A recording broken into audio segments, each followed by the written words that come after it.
For today's critical thought, we're talking about hotkeys. Why they are one of the more easily missed elements when it comes to good UI UX design that a lot of new and first time developers tend to forget about.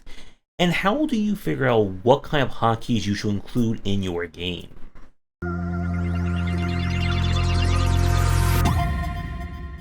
Hotkeys are an essential part of good UI UX design, and whether you include very basic or very advanced ones, is something that goes beyond just thinking about playing your game at its most basic level. This is when we start thinking about what does it mean to really explore your game? What aspects are slow? What aspects are fast? How can you make things snappier and better for the player? And when you start understanding good hotkey design, this can start to help you go from being a good or decent game designer to one that can be amazing.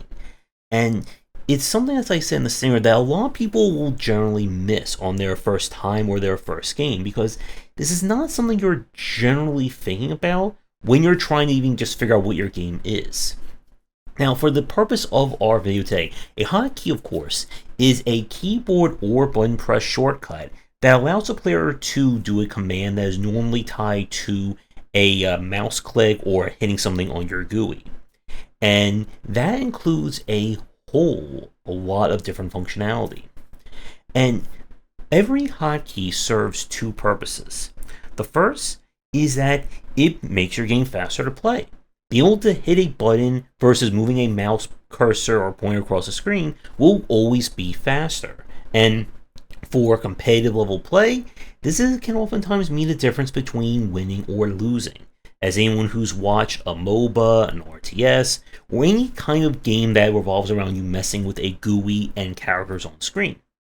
The other point about hotkey design, the one that is also very important to understand, is that it allows you to streamline the amount of time it takes to do something. If I have to go into 3 menus deep in order to find a healing potion, a oil potion, whatever kind of thing I need to use, and I can just push one button or even 2 buttons on my keyboard, that's going to be a lot faster. And it's why when we look at a lot of software we use today that there's generally lots of hotkeys. Many of them we never hear about, and we have to find out sometimes through some random person on social media. Now, when you're trying to figure out what you want a hotkey or what commands you want hotkeys to be associated to, this again gets at understanding what it means to play your game. What is your core gameplay loop? What takes someone out of that loop?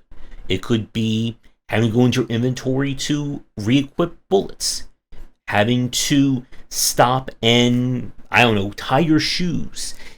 There's, again, an infinite number of things you can look at. But what you want to focus on first and foremost is anything and everything that gets in the way or slows down your core gameplay loop. A really good example of this is how the use of potions or healing items has changed over the years. For many older kind of games, you had to go into inventory, you had to do inventory Tetris all in the middle of battle to select that healing potion, hopefully you get it out while you're dodging all those enemies. And then we evolved into the Diablo era, especially with Diablo 2, and you can have like 24 potions on your belt, which improved things. But at the same time, it still slowed things down because now you have to put 24 things on your belt before you go into combat. And as anyone who played Diablo 2 knows, 24 potions is often not enough if we're talking about some of the hardcore challenges. So what we saw kind of evolve further is just giving you a ubiquitous heal. Everyone gets one potion that just automatically regenerates. I think it's every like 40 to 60 seconds. You still have to manage your healing, but you don't need to fumble around with it in your inventory. Another classic example, of course, is being able to set up your skill hotkeys. Anyone who's played an ARPG has always known the horrible choice of trying to figure out which one of your skills is going to go into the first 4 keys, number 1 through 4, and then which ones will go to 5 through 9. And of course, let's not forget being able to swap between hotkey bars. And again, these actions allow you to make things far easier to play your game. And in many cases, you need to use hotkeys if there's way too many commands on the GUI that you can keep track of at one point. Now, when we talk about hotkey design in this respect, we will generally talk about reflex-driven games, shooters, RTSs, anything that revolves around a lot of hand-eye coordination, APM. But you see, the other part of good hotkey and good UI UX design is being able to do this in turn-based or slower titles. So I have a pop quiz for all of you. Can you name me the universally accepted hotkey that is still being forgotten by developers, that should be in every single narrative, dialogue, story-driven game out there? Pause this video and think about it. And while the video is paused, just buy all the copies of my books as well. That will help you come up with this idea. If you haven't thought of it yet, the answer is hitting the spacebar to advance dialogue. Now, for those of you watching this, there's a good chance some of you may be thinking, who cares about that? Why is that such a big deal? But you see, we're playing a game where there is a lot of dialogue, such as a point-and-click adventure title, and the only way to advance text is to hit that one specific point right here, and your cursor's anywhere else on the screen, it's not going to advance the text. This gets annoying. And if we're talking about, again, a narrative-driven game where there could be hundreds of different lines you have to click through every single time, it gets a bit tiresome. And when we talk about using hotkeys in this respect, oftentimes we're mentioning like saving like a few seconds, maybe even 1 second. But all this adds up to making your game easier to play. And it's important, again, to keep track of kind of best practices when it comes to the GUI and the UI of your genre. Going back to the strategy genre example, a really good example of this is having A be attack move. There are some games that don't use A. Some games don't even give you attack move option. And this can be very frustrating. This is when we talk about kind of having like creature comforts or quality of life features that are universal for each game in the genre. If your game is the one that doesn't include the thing that every other game of the genre uses, it's going to stick out like a sore thumb. And it's why, again, that we talk about how important it is to play a variety of games in the genre you're working on. Because this is how you start to pick up what are some really great hotkeys. What are commands that need hotkeys that is not in this game? And if you can do that, it will make your gameplay a lot better. So here's another fun question, or another fun point. There's one kind of hotkey design or exclusion that just drives me crazy when I see it. And for those of you watching, can you think of a hotkey example that you think should be included in every single game and just annoys you when it's not? So mine is when you have a button that activates a panel, brings up a window, that kind of thing. And when you hit the button again, it doesn't close that panel. You have to hit S or have to, once again, move your cursor over to like the X or whatever in the panel to shut it off. And it's, again, one of those very simple things. If the panel's already open, hitting the button can't reopen an open panel. So just make it simply close it. But this is, again, gets at what makes us such a very interesting and oftentimes missed part of UI UX design. Because it requires you to, again, think about your game beyond just playing it. What does it mean to play your game more effectively, easier, more streamlined? And there's several other aspects of hotkey design that has evolved over the past decade that's important to mention. So the first thing is having hotkeys that can scale their actions. This is what we talk about in games that allow a player to either need to do something multiple times, or the kind of hotkey itself or its use will grow as the game goes on. So the first time I want to, harvest a plant, hit the button to dig it up. What about when I have to harvest 10, 100, 1,000, 1,000,000? And this is when we talk about kind of having modifier buttons with your hotkeys. This is oftentimes something that's usually only seen on PC because we have enough keys on our keyboard here in order to make use of it. A good, or one of the more classic examples, is holding Shift or Control, which will oftentimes modify. So instead of a ×1, it will do ×5, ×10, maybe times 25 times 100, and there may be additional keys along those lines. For RTS games, such as when we played Rise of Nations, you have the singular hotkey to select one barracks or one building. I think it was like M or N on the keyboard. Then you have the button to select all buildings on the screen, or all those specific types. And then you have the map wide button that you press this button and the barracks button, and this will select all your barracks all across the map.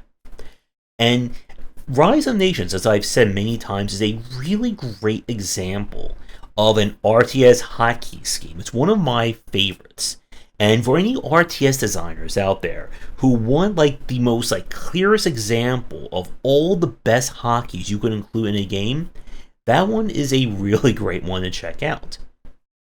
And it's important again that hotkeys have to be defined by the gameplay itself. Another example would be something like Red Alert 3, that in that one, a big aspect of the design that differs from, I think, almost every other strategy game, with maybe a few exceptions, is that every unit has a secondary function or ability. It can transform. A squid can turn into a tank. A dolphin can do, like, AoE nukes. Your Zeppelin can also do something. So what they did was they made a universal hotkey, which again, it's been about a year since I played, so I don't remember off the top of my head. But the key is universal across every single unit that you're going to hit to activate that special ability. Now imagine a game where you had every different unit have a different key for that same special ability. It will be very confusing and very frustrating to learn.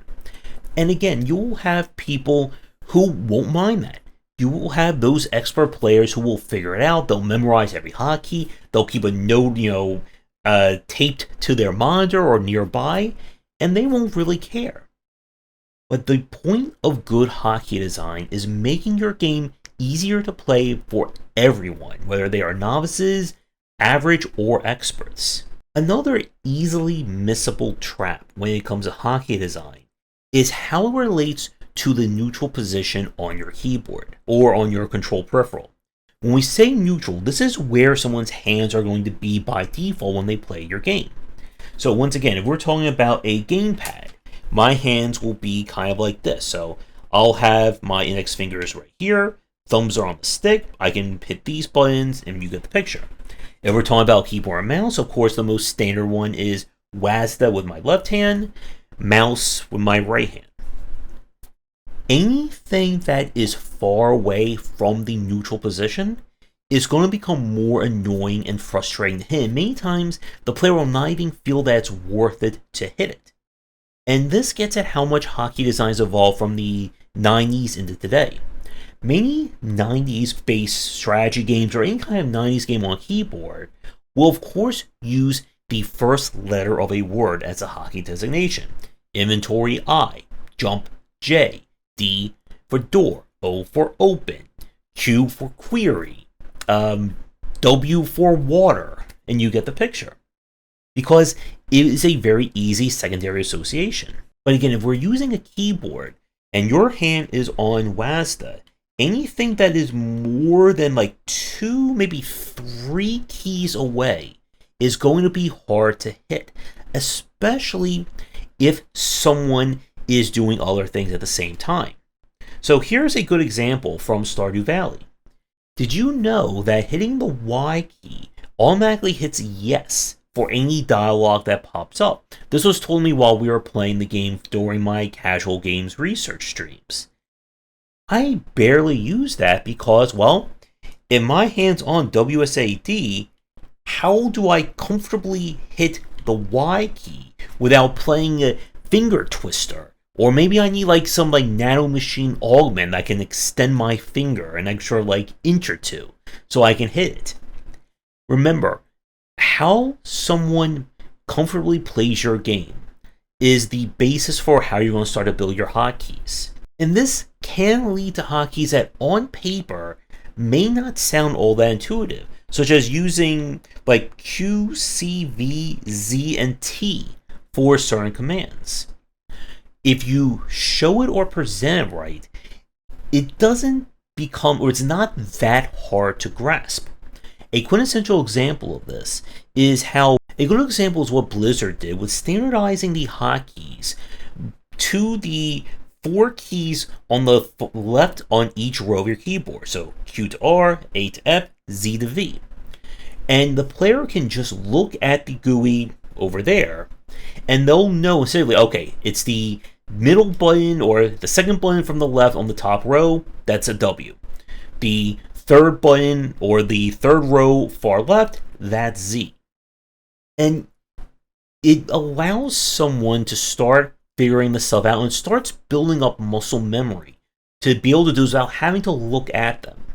As another very simple, but still some developers mess up on this, if you are going to include a variety of hotkeys in your game, especially a lot of hotkeys for GUI elements on your screen, if the player can move a mouse cursor or mouse pointer over to them, show them what that hotkey is, whether it's comma, O, 5, Alt, insert. Don't use insert for a hotkey. That can get a little bit too much there.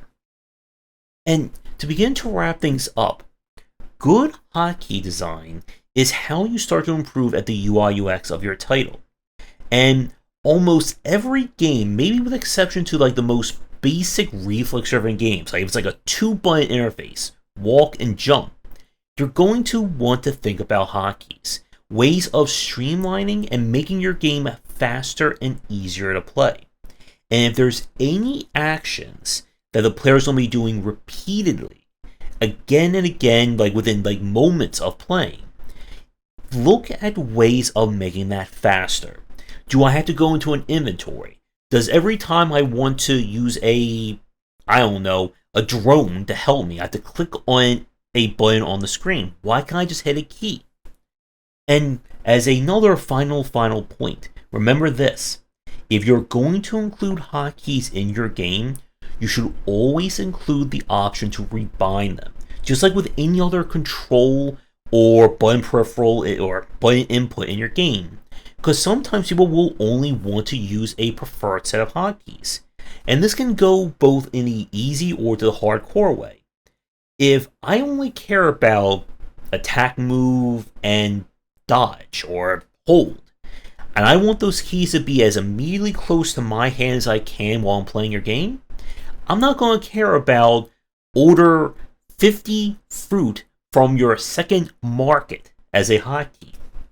And you will have people who will have every single hotkey memorized. They will be almost a machine in terms of how fast they can interact with things. And when it comes to hotkey design, just like with a lot of things that we talk about, there really is no limit to the number of things you can have. For every command that's in your game, there's oftentimes a way of streamlining it or making it more approachable, especially, again, if your game is very menu or GUI driven. If we're talking about action games, anything that can be used to like heal the player or emergency items should have a hotkey.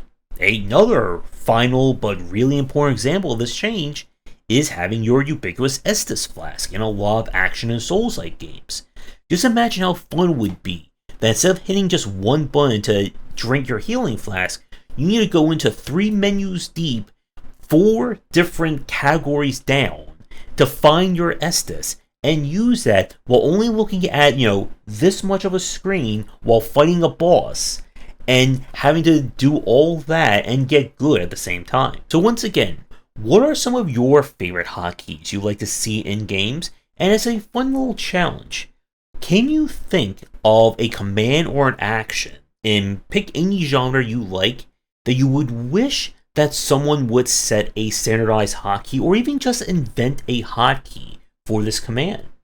Well, with that, thanks for tuning in and hope all of you get back to your APMing at this point. Thanks for watching, and a special thank you to our Patreon supporters. If you enjoyed the video, do the YouTubing stuff, be sure to visit our Discord and Patreon, and you're interested in more in my thoughts on design, check out my game design books.